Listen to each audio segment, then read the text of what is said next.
Welcome to the Arrington Gavin Show. Real talk, big opinions, and fearless conversations. From the front lines of politics to the latest in pop culture. From breaking sports headlines to the stories that move the world. Nothing's off limits, and nobody's holding back. Arrington Gavin is here to break it down, build it up, and keep it all the way real. So turn it up, lean in, and let's get into it. This is the Arrington Gavin Show.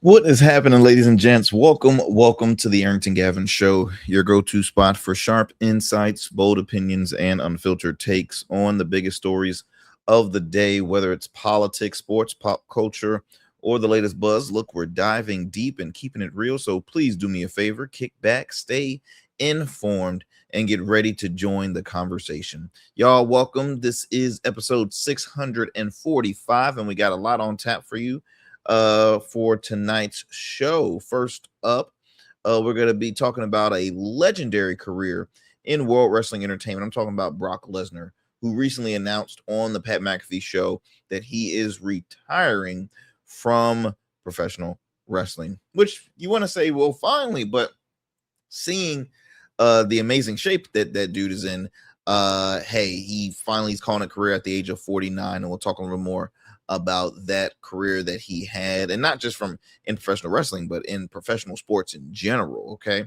Also, former New York City Mayor Eric Adams booed at a recent town hall as he is the new spokesperson for data centers now. Data centers where you see Democrats, independents, and Republicans speaking against and criticizing. Interesting, right? Interesting. How you have an individual who at one point was, always accused of being, really, pro-business, a capitalist, and, he says he's for the people and he's really not. And I mean, look, data centers right now is not looking pretty, again, on both sides. It's a bipartisan issue. So we'll talk more about that. And also, Ohio Republican Representative Max Miller, I believe the gentleman's name is facing calls to resign, and we'll talk more on why he is facing those calls to resign. Let me see what we also have. Oh, Joe Budden, a popular rapper turned really well-known podcaster, is expanding his media career. Now, you won't believe what new venture he has going under his media hub. And we will chat it here on the show. And then lastly, MySpace. Do y'all remember MySpace? Well, MySpace is hoping to make a revival. And so we'll talk about that also here on the Arrington Gavin Show. But as always, my friends, before we get into that, I got to thank you all for taking the time out of your busy schedule for tuning into yet another great episode. We drop new episodes weeknights at 7 p.m. Eastern Standard Time on YouTube and wherever you get your podcast, whether that's Spotify, Apple, iHeart, just to name a few. We're available wherever you get your podcasts. You can also check out past episodes on demand on GOATverse TV by downloading the GOATverse TV app. You can download on the App Store, Google Play Store, Roku, as well as Amazon Fire TV. For those who are watching, you see at the bottom, we also have some of our social media handles on the screen there, like our Instagram. Please do me a favor and follow us on Instagram at the Arrington Gavin Show. That is ARRINGTON, and last name Gavin Show. All right. X, you can also follow us at A as in Apple, G as in George, and then Show Live. That's the same handle on Blue Sky. You can also follow us on I feel like I'm missing something. You can Substack. I keep on forgetting Substack. Substack is very slow. I will say. But hey, if you're on Substack, you can check us out on there as well. We try to stay engaged. It's really hard to keep up with all these social media platforms, if I could be frank. And you can also check out our website, thearringtongavinshow.com, www.theagshow.com. All right. So those are just more ways that you can stay up to speed of what we got going on and all that great stuff. So y'all, I hope you all are having a wonderful day today. As of right now, as I record this, it is primary day. Okay, it is primary day, at least here in my home state of Virginia. And let me see, Virginia, I believe, has a primary, Michigan as well. Those are the two ones that I can think of off the top of my head. But again, being a resident of the Commonwealth, we have some big primary races happening. We have Virginia's first congressional district. They have a large primary, a Democratic primary. I believe it's 7 people that are in that Democratic primary. I had the opportunity to interview 3 of those 7. Elizabeth Dempsey Beggs, Tim Sawinski, as well as Erica Kopp. They are they are hoping to win the primary and face current representative of Virginia's first congressional district, Republican Rob Whitman, who has served in that seat for quite some time. Let me take this off. Also, they're hoping to, they don't have a easy primary because I would say the Democratic establishment has picked their candidate that they are supporting, and that, in my opinion, is Henrico County or Henrico Commonwealth Attorney Shannon Taylor. Shannon Taylor, who was running in the Democratic primary for Virginia Attorney General, where she went against Jay Jones, who is currently the Attorney General for the state of Virginia. Also in Virginia's CD2, you have, which is my district, you have a primary of former Congresswoman Elaine Loria, who is someone who I know personally. I'm working out getting her on the show, hopefully, win or lose. Also, we had Dr. Neela DeFeneth on the program, who is running in that primary. Another individual that's running in that primary, Bill Fleming, okay, and also Patrick Mossoff. So you have four names in that, and Bill Fleming has described himself as a independent Democrat. You have Neela DeFeneth, who is seen as the progressive Democrat in that race. She has been endorsed by DSA, Democratic Socialists of America, I believe the Tidewater chapter. She has spoken that she is the progressive running in this race. So we'll see how that goes. Patrick Mossoff, I have not paid too much attention on Patrick Mossoff. I have been to a few forums where he's spoken. He's not too far from, Bill Fleming and Neela, kind of like a little bit of both combined. But again, right now the ranking shows that it'll probably be Elaine Loria, who has served Congress she has served 2 terms and lost her third attempt for re-election at the time against current Republican rep Jen Kiggins, who is the Republican nominee for CD2. We have a few other races happening, and then we have a Senate primary, a Republican primary in Virginia, hoping to unseat Mark Warner, longtime senior U.S. senator who is seeking a 4th 6-year term. You have Kim Farrington, who's running that Republican primary, Bert Misuza, and then Misuzwa, I believe I pronounced it right, and then also David Williams. So we have some big big races going on at this time. So I'm not going to be on for too long here, but I shared on the last episode that I will be speaking on the aftermath of tonight's results on the show later during the week. So again, my friends, thank you as always for taking the time and coming here on the show. Do me a favor too, if you have not done so yet, subscribe to our YouTube channel, The Arrington Gavin Show. It's in the name. It's very simple, easy to find us. Subscribe, like this video. If you don't care for it, if you disagree with me, what I talk about on the show, that's fine. I love the engagement. But do me a favor, if you can, subscribe to the show. Truly appreciate it. And it helps with our algorithm if you like this video.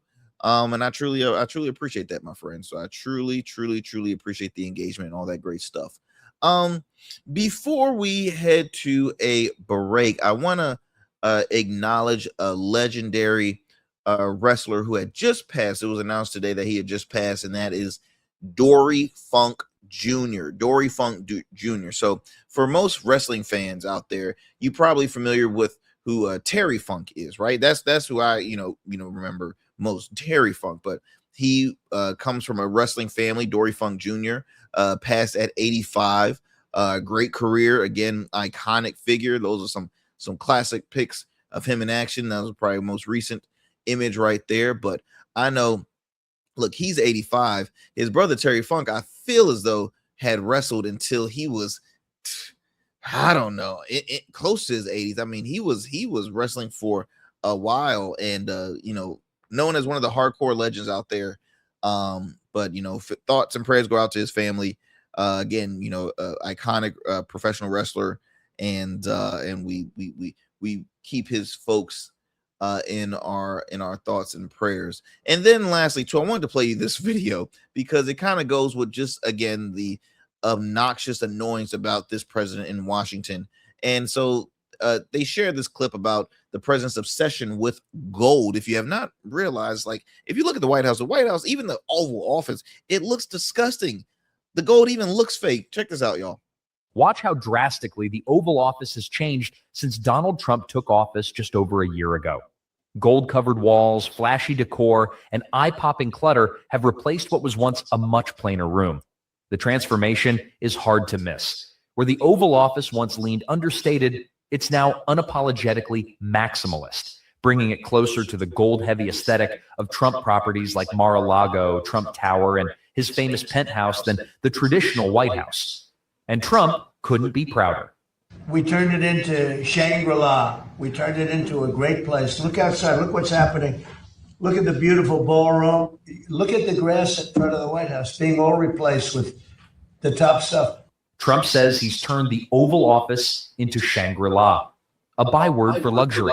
But online, people have come up with a very different comparison. Instead of a presidential office, many joke it looks more like the lobby of a Thai restaurant, where every surface has to sparkle. Whether you see it as luxury or excess, one thing is undeniable. The Oval Office now reflects Trump's taste as much as it reflects the presidency itself. I just had to play that for you all because I tell you, it is disgusting. It really is. I remember, and if I can kind of go back to different presidencies, I don't remember them ever doing so much renovations, right? I get it. The White House is an old ass building. I get it. But he is turning it, or has turned it, into another Mar-a-Lago, a country club, okay? It's really just weird. And then if you think about it, majority of the other country who are under leaderships that I don't know, you could say, I don't know, dictatorship kind of style, right? How does their homes look? How do their place look? Right? Just think about that. Just think about that.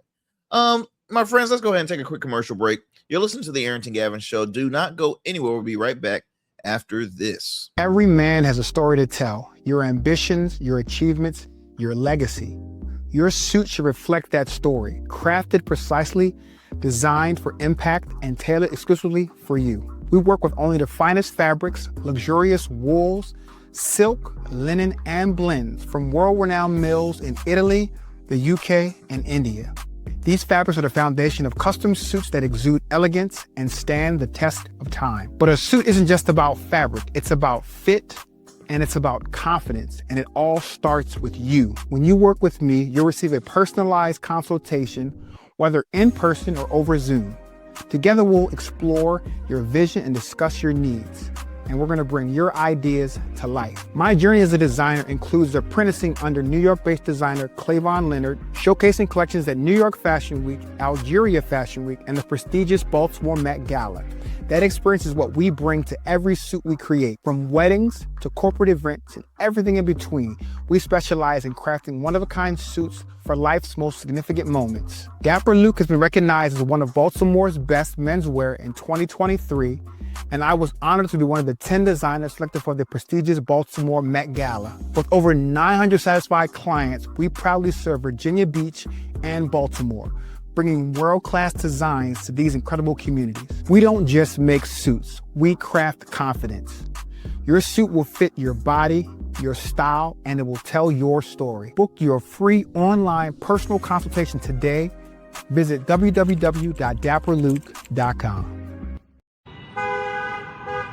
What's up, y'all? Welcome now. And we still in traffic. Don't look familiar, do I? Not in this seat. Hey, what's that you listening to? Here to host today. Hey, turn it up. With me? Yeah, this that new GoldVerse app. I got you. So y'all want to know where the goats are? They're off on the sidelines. Looking for fresh, relevant content wherever you go? What was the name of that he said? Introducing GoatVerse TV. GoatVerse, that's what it's called. The free streaming app that brings you the best podcasts, current events, and thought-provoking opinions all in one place. Download it now from the Apple Store or Play Store.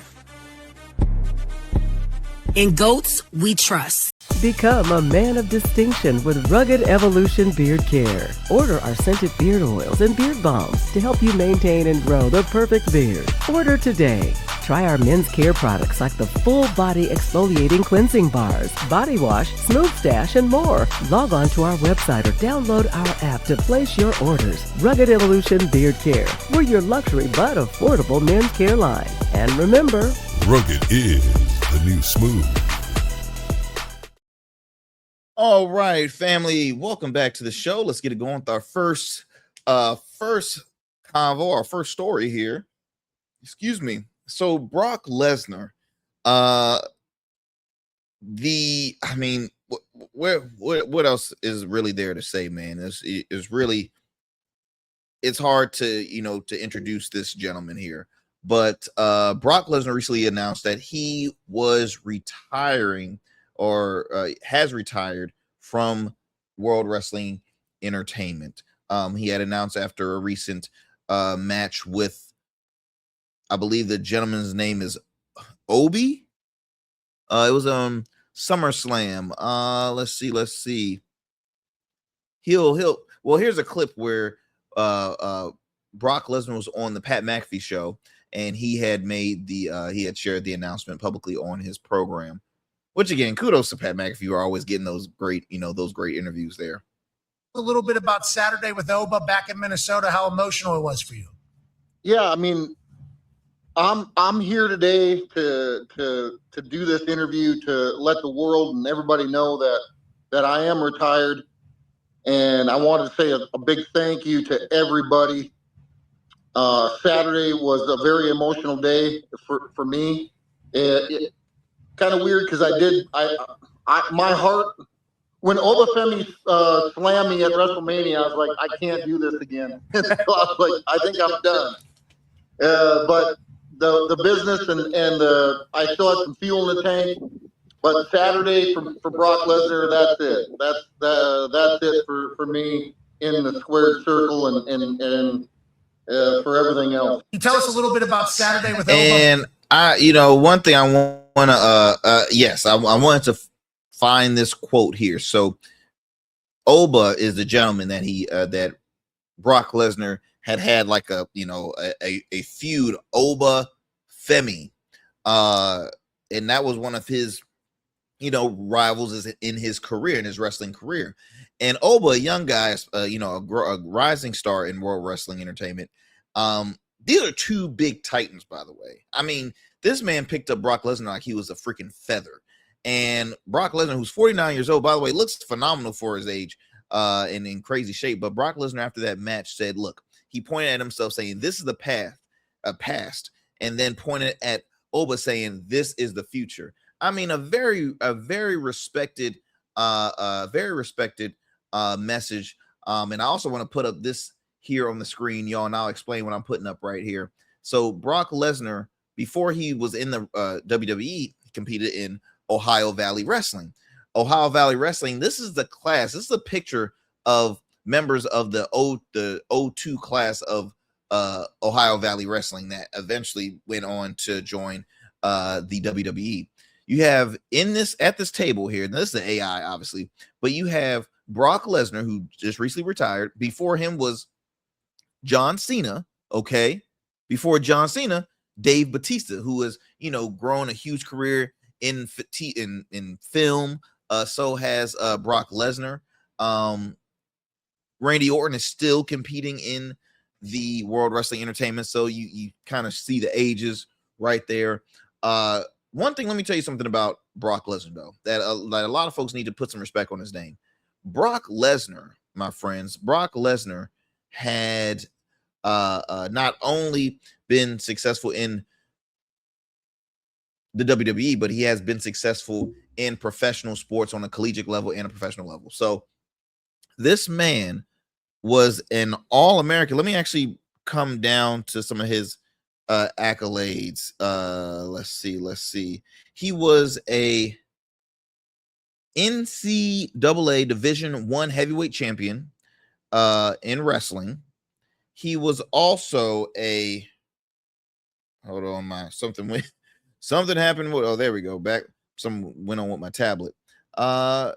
He then went on NCAA Division I overall record of 106 wins and 5 losses. 106 wins and 5 losses. First UFC heavyweight champion. Excuse me, not first. One-time. I'm sorry. He's a one-time UFC heavyweight champion, where he won in 2008. Had a professional MMA career record of 5-3-1. So 5 wins, 3 losses, 1 draw. He was also a International Wrestling Grand Prix champion in Japan, the IWGP heavyweight champion. So that was outside of really WWE. Now, let me give you his WWE accolades, okay? So King of the Ring in 2002, 2-time Royal Rumble winner, 03 and 2022. Brock Lesnar's the Undertaker's wrestling streak. He beat the Undertaker. He ended that streak in 2014. Money in the Bank ladder match winner in 2019. A 3-time Universal Champion and then a 7-time WWE Champion. When I tell you Brock Lesnar was that guy, he was that guy in World Wrestling Entertainment. But not only did he do that, and I'm forgetting, he had a very, very, very short career in the NFL. So he played for the Minnesota Vikings, I want to say, as a defensive end. So NFL, NCAA champ out of Minnesota, and then World Wrestling, right? WWE and UFC. He was one of the first. Well, he wasn't the first, because Ken Shamrock was the guy who competed in wrestling and UFC and was very successful in both. But Brock Lesnar, I felt like he just said, I'm going to join UFC and see what I do. Again, short career. The man only fought what? Less than 10 fights in his career. And he's for sure probably going to be a Hall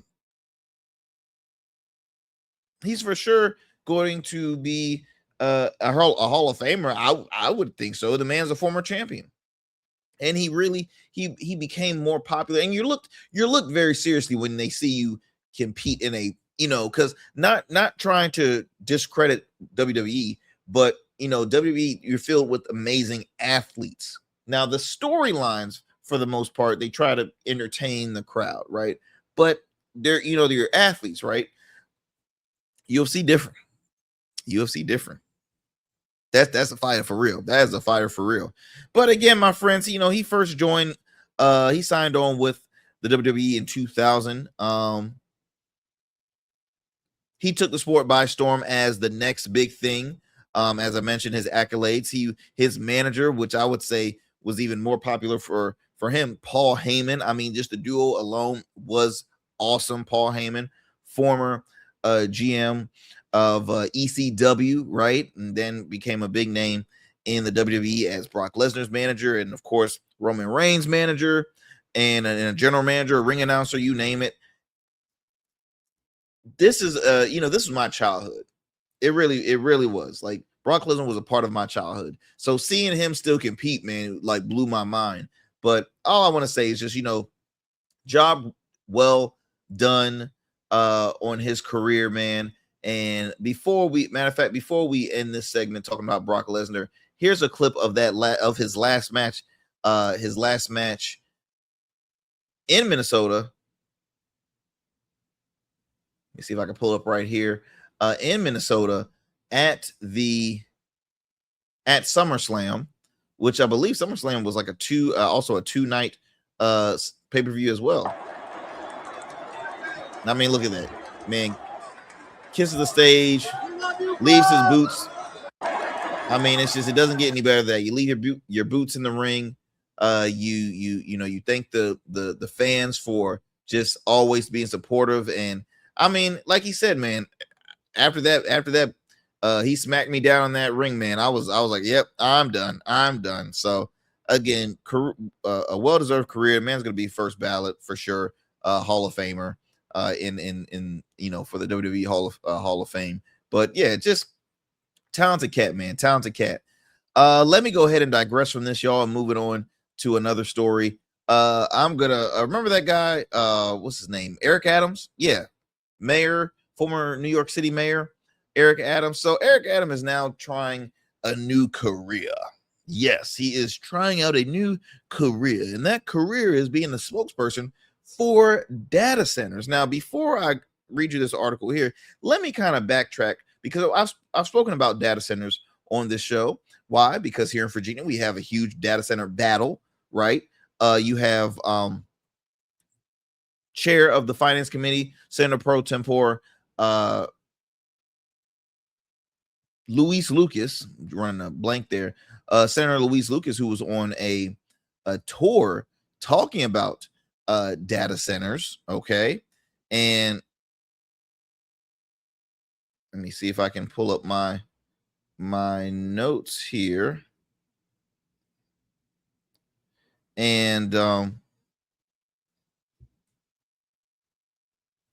where is it at here? And she had been on a tour around the Commonwealth talking about why data centers is no good for the state, and if these data centers continue to want to pursue building more, or if corporations want to build more data centers here in the Hampton Roads area, they need to pay their fair shares of taxes, because they do have massive tax breaks. They have massive tax breaks when they build those here, and it's unfair because you have a governor who is facing some heat from both sides of the aisle, who has not really spoken against data centers. And we've heard from Tim Kaine, we've heard from Mark Warner, we heard from Senator Luis Lucas, and a lot of folks in the state Senate. Again, this is a bipartisan issue, yet we have a newly elected governor who's been kind of, it's like she's not all the way against it, she's not all the way for it, she's really kind of playing that safe line. And a lot of folks are not really happy with that. But as I literally had my notes earlier on it, but just to kind of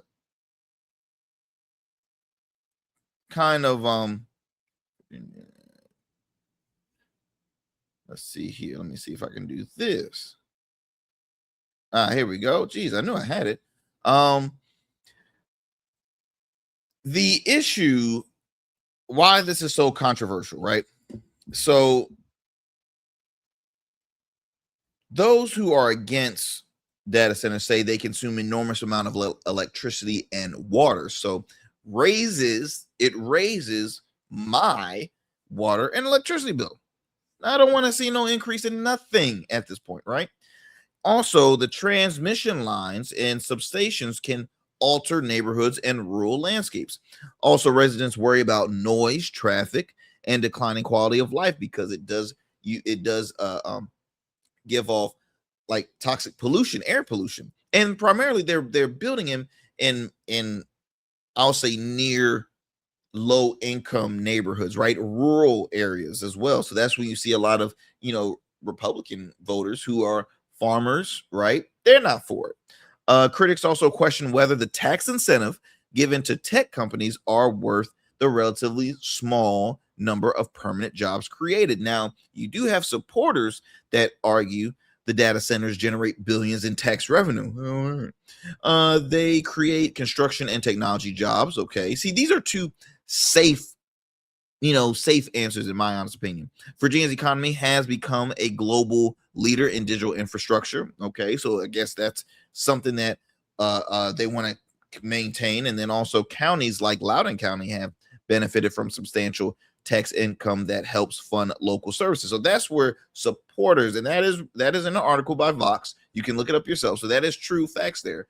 But going back to Eric Adams was recently in Wisconsin, I believe, where he was trying to pitch data centers to Wisconsin residents. Listen to this, because it didn't go the way he wanted it to.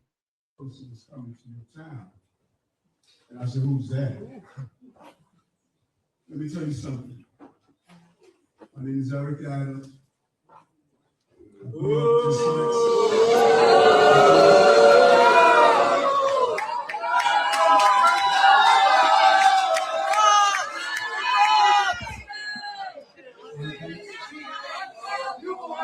I wore a bulletproof vest for 22 years protecting children and families. And so here's what we want to do. We want to have an opportunity. We want to have an opportunity that you are able to dialogue. When you talk, I'm going to listen. I'm going to listen when you talk. When you talk, I'm going to listen when you talk. And so, when we want to say that we wanted to hear the concerns across the country, and we wanted to produce a product that you can look at and examine, so that we know if we like it or not. If we like it or not, folks, data centers are going to be here. No.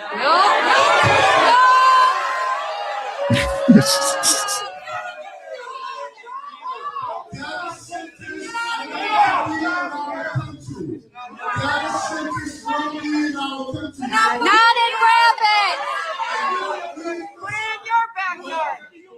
What we must determine is what's the quality of the product in this country.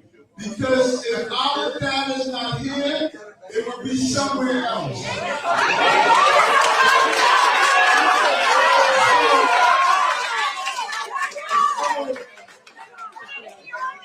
And so what I want to do is we're going to turn it over. To You live next door to it. folks, anyone can handle it. But not everybody can communicate. Give them the mic. I'm going to turn it over to explain. I'm going to turn it over to explain our project. And we're going to open the floor. We're going to open the floor for your questions. And all I ask is while the neighbor asks a question, let them ask the question so we can answer the question. That is our ask. As the neighbor asks. I tell you, man, it just woo, that was not pretty for him. Okay, that was not pretty for Eric Adams, who was indicted in 2004 on federal bribery and fraud charges. Yeah, remember that? Which, hey, it was dropped by his good friend Trump.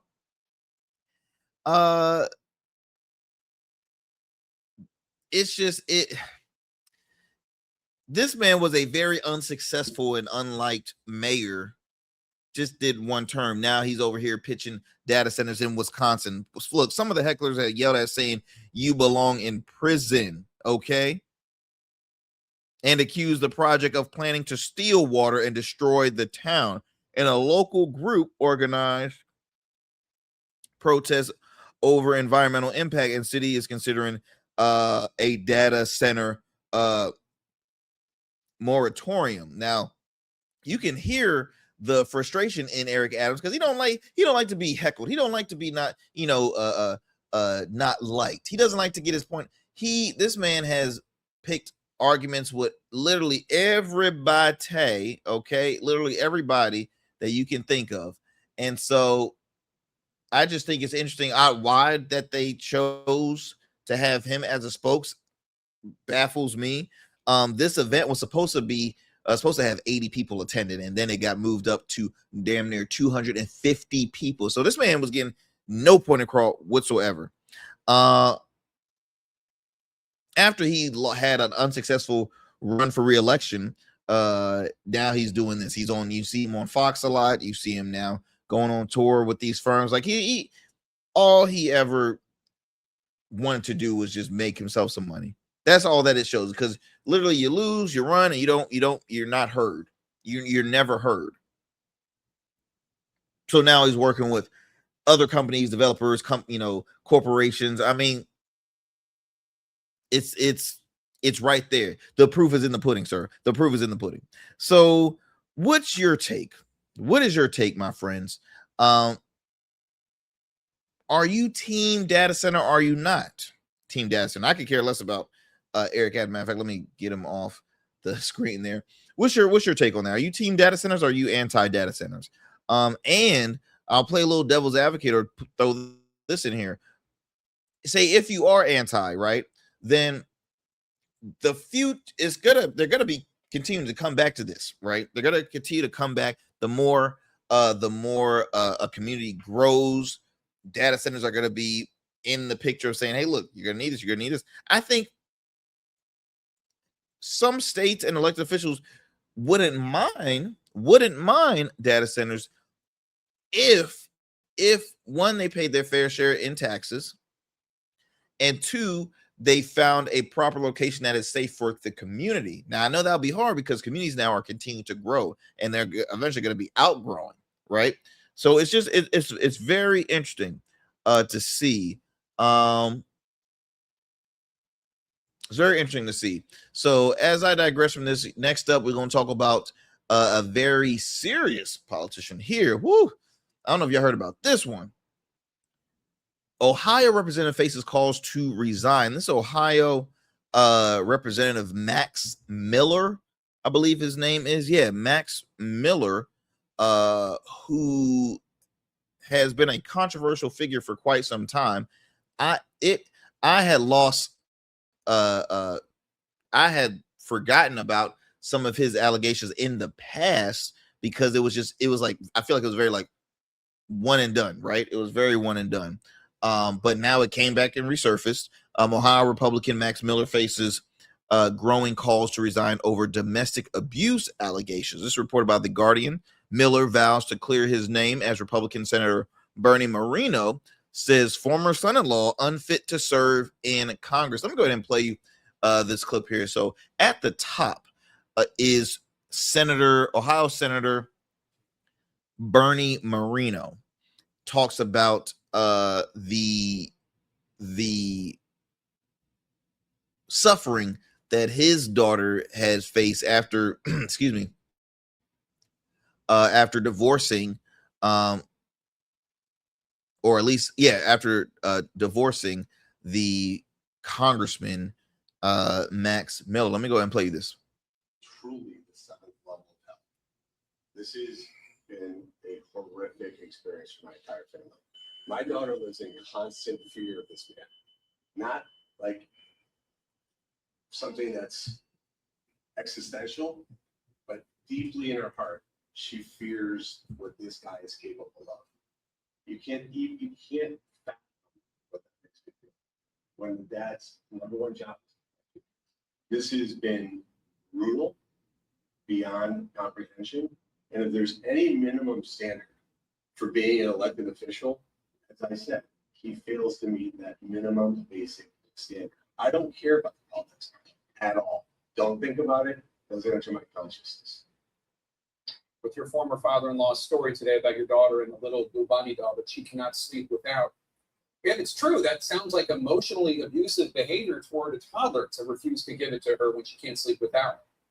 Jake, I would agree that if that were true, that would be incredibly disturbing, that the senator would be right. However, he has taken 2 years to publicly acknowledge for me to resign from my seat. Why is that, Jake?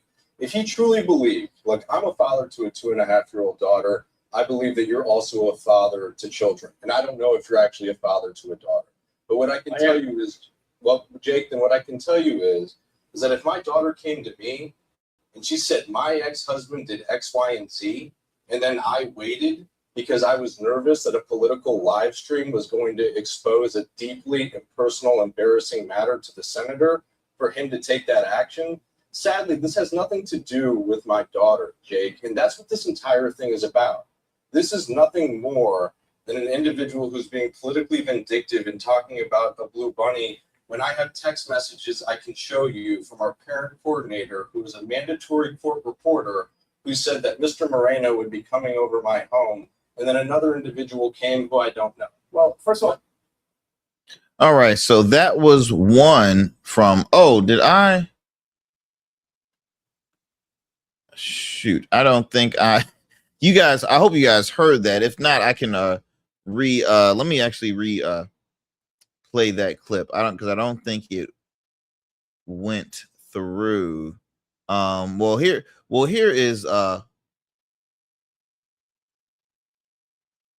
is another clip from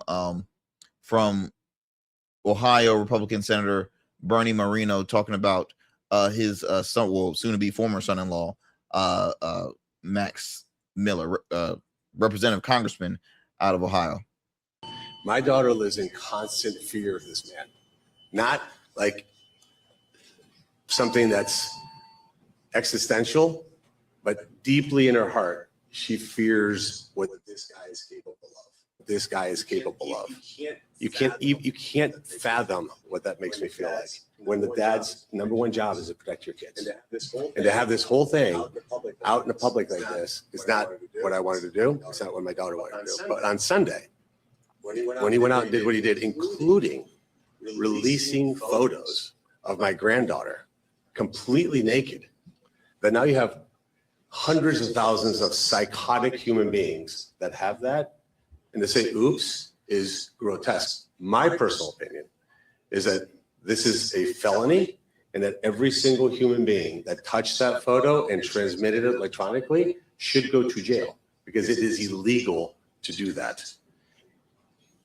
This has been brutal beyond comprehension. And if there's any minimum standard for being an elected official, as I said, he fails to meet that minimum basic standard. I don't care about the politics at all. Don't think about it. Doesn't enter my consciousness. Respectfully, why didn't you say something earlier? I explained, as I just said, maybe you don't understand. When your daughter tells you you have to de-escalate this thing, you want to keep it private. This has been going on for 2 years. Why did you just cover it today instead of covering it a year ago? This has been going on.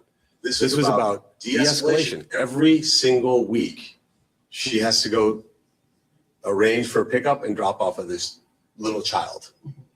Just this Sunday, I had to go. Imagine this. I had to go pick her up because I don't want my daughter interacting with this man.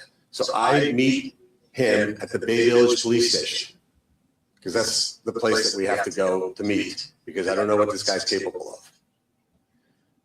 She comes over, gets in our car, we drive away, and if anybody's a parent, she has a little blue bunny that she sleeps with. Max would not hand over the little blue bunny. Literally held it hostage for 48 hours. This girl is crying at night because she can't sleep without her little blue bunny. And his answer is, I'm just not going to give it to you. So finally, yesterday, Sunday, Monday, Tuesday, yesterday, he lets the little blue bunny go. This is the level of total and complete depravity. My daughter. All right, so that was a longer version of, I believe, the previous video. I don't know, and forgive me if you heard a bit of it the previous time, because on my end I see one thing and I don't see what you guys are seeing. So forgive me if I kind of replayed, sound like a broken record over here. But that was again Senator out of Ohio, Bernie Moreno, talking about his ex-son-in-law, Max Miller, who is facing a lot of scrutiny from his own party to resign. Max Miller, representative from Ohio, is facing rising groundswell of resignation calls from his own party, as I mentioned, over domestic abuse allegations. After, you heard it there, his ex-father-in-law said he was unfit to serve, he was unfit to serve in Congress. With the deadline looming for party leaders to choose a potential replacement, Miller, a former White House aide, also came under pressure, from Donald Trump recently after the president reportedly called and told him things aren't looking good for his re-election campaign against his Democratic opponent, Brian Poindexter.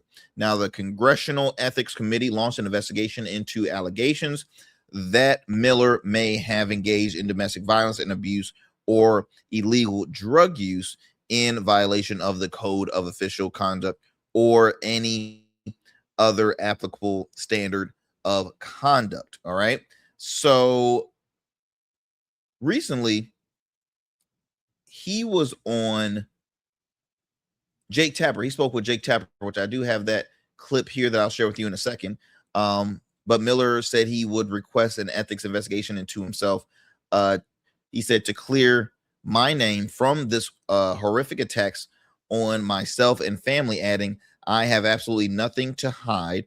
Plea for Miller to step down intensifies after Moreno, the father of Miller's former wife, broke his silence after months of refraining from comment on allegation concerning the allegation abuse of his daughter. All right. I'm not going to read you the quote because you just heard it from there, but let me go ahead and play you the clip where Jake Tapper did press Max Miller, Representative Miller, more. Check out this soundbite here. There are now three women who have accused you of violent behavior.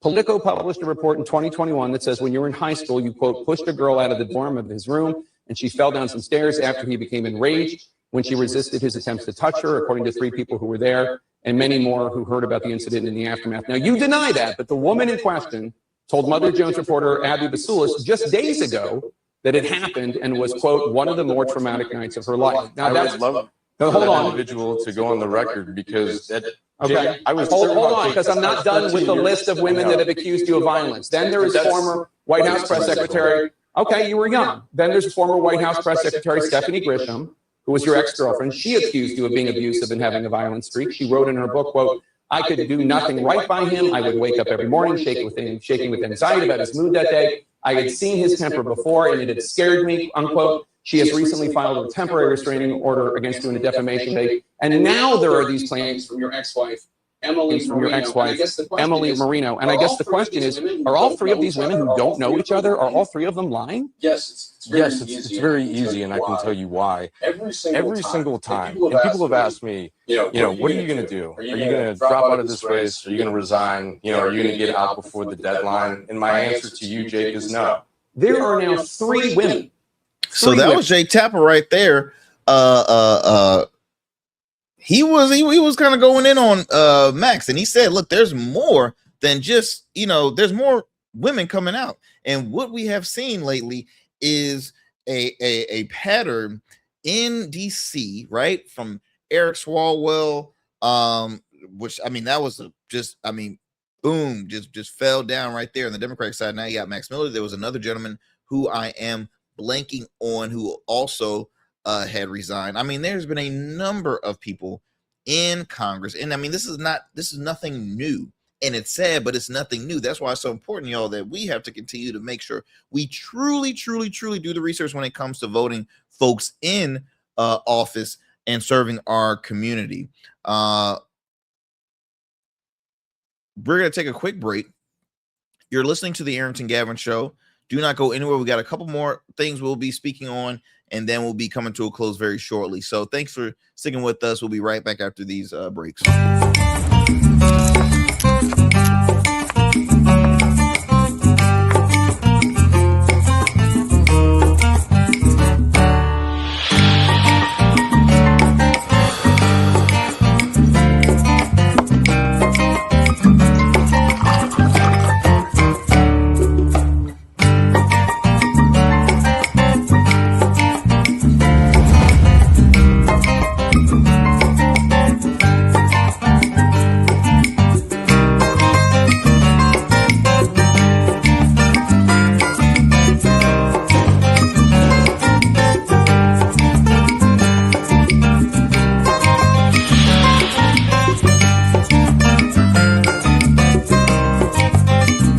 Let me tell you something most people get wrong about suits.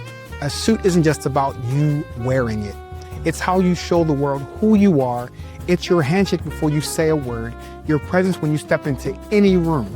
That's why we design statements at Dapper Luke. We don't just make suits. We'll start with the fabrics that tell your story, luxurious wools, silk, linen, and blend sourced from the finest mills in Italy, the UK, and India. Then we'll combine that with your vision, your personality, and your style. Every detail is tailored to you, from the fit to the finish. Whether for your wedding, a gala, the boardroom, we specialize in creating custom suits that are unique, just like the men who wear them. We spent years perfecting this craft, apprenticing under designers in New York and showcasing collections in New York and for Baltimore Fashion Week. None of that matters as much as seeing the look on your face when you try on your custom suit. Over 900 clients have already trusted us to deliver the best custom suits. They trust me to deliver the confidence. We proudly serve Virginia Beach and Baltimore and would be honored to bring your vision to life next. Let's create something unforgettable. Book your free consultation today at www.dapperluke.com. 6'10", number one pick. 16 seasons. College Player of the Year. All-Rookie Standout. Joe Smith built a career on grit, consistency, and showing up. Greatness isn't just about the game. It's about how you show up every day. Rugged Evolution now offers body care products for every man. Because not every man wears a beard, but every man deserves care. Greatness doesn't fade. It evolves. Rugged Evolution Beard Care. Every beard deserves to be legendary, and every man deserves care. I'm Aaron Phillips. Join me Saturdays at 12:30 as I host The Voice of 757. I'll share news, events, happenings, and the people that shape the 757. That's The Voice of 757, Saturday afternoon at 12:30 right here on Sky 4. All right, y'all. Welcome back to the show. Welcome back. Moving away from politics, man, I got to shout out the one and only Joe Budden. Joe Budden, who is known in the hip-hop world as popular rapper, artist Joe Budden, but then turned famous podcaster. Okay, had recently shared that he was expanding his media empire because the man is growing. Let me tell you something. The Joe Budden podcast has grown like tremendously. I mean, he had one hit right in his music career, but still very popular. Then he became a star on, the Love and Hip Hop franchise, and then he expanded with the podcast. The podcast grew where he's now making damn near $20 million a year off his podcast. And now it was announced on social media that he will be launching a true crime podcast. Something that is growing in the podcast field is true crime. We've seen it. I mean, hell, Chris Cuomo recently created a crime podcast called Cuomo Crime Time or something. Ashley Banfield, who was had a primetime show on News Nation, had left that show to focus more on her crime show. She's still with News Nation, but she's primarily in the crime space. Nancy Grace, you see how large hers is growing. I mean, it's a new thing here. So Joe Budden, this is reported by Variety. Joe Budden is launching a true crime podcast with Wolf Entertainment, advanced local and headline story studio. Widely followed independent podcaster, culture commentator, is launching his first foray into the true crime storyline. Host of the Joe Budden podcast is gearing up to debut Crime in America in partnership with Wolf Entertainment, the producers of the TV franchise, including Law and Order and the One Chicago series on NBC, and news publisher Advanced Local and its headline studio. So this will be he will host a weekly true crime video podcast slated to premiere Tuesday, August 11th across all major podcast platforms. And hold on real quick. The missus is calling. Hold on. There we go. Crime in America in the first series from Prime Crime Productions. All these words, man, it's killing me. The new crime and news venture set up by Budden and longtime business partner Ian. Ian said Ian. Ian Schwartzman. Crime in America pairs Budden's personal interest in true crime stories with Wolf Entertainment's long-standing credibility in crime storytelling and advanced local / headline studios, national networks of journalists, the companies says. Each episode, they say, will spotlight a case that is developing or beginning to break nationally. The format allows the series to surface local case early, follow developments week to week, and revisit stories as they evolve. Budden will be joined by advanced local journalists to delve into what happened, why it matters, and where the story may go next. Y'all, I'm not going to spend too much time on this, but I just want to say I think this is awesome. I think this is awesome. What a way to continue to expand your career, brother.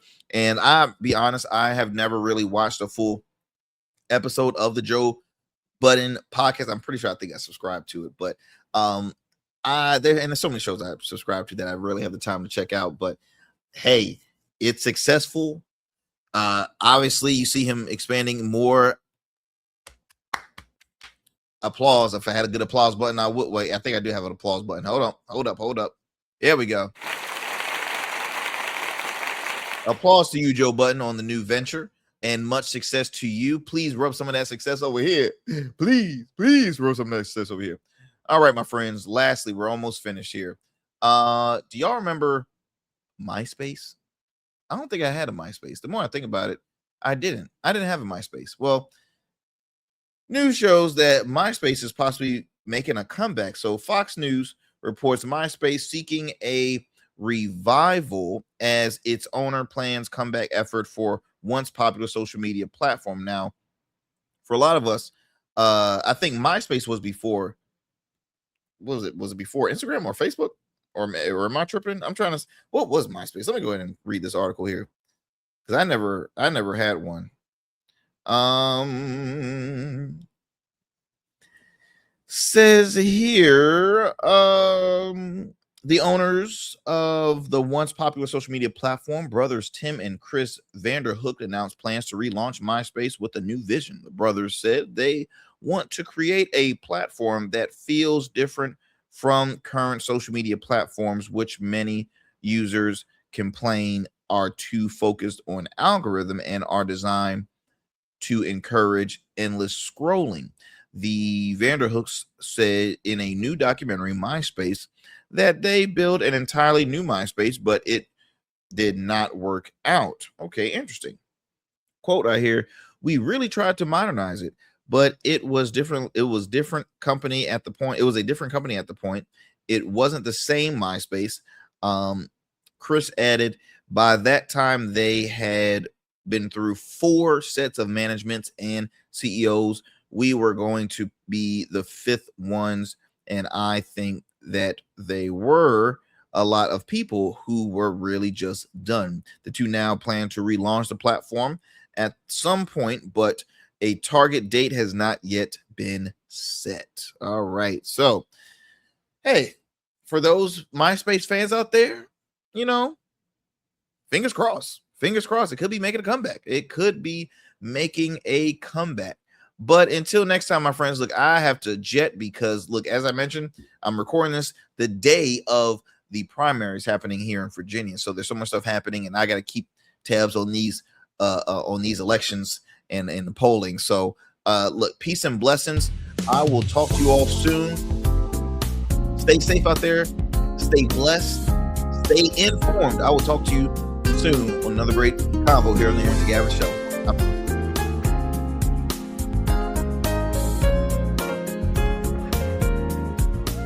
That's it for tonight on the Arrington Gavin Show. Thanks for tapping in and keeping the conversation alive. Don't forget, stay connected with us on all platforms. Follow at Arrington Gavin on Instagram, Blue Sky, and X, and subscribe to the official Substack for exclusive takes and deep dives you won't get anywhere else. We're here every weeknight, same time, same energy, same real talk. Until next time, stay bold, stay sharp, and stay true.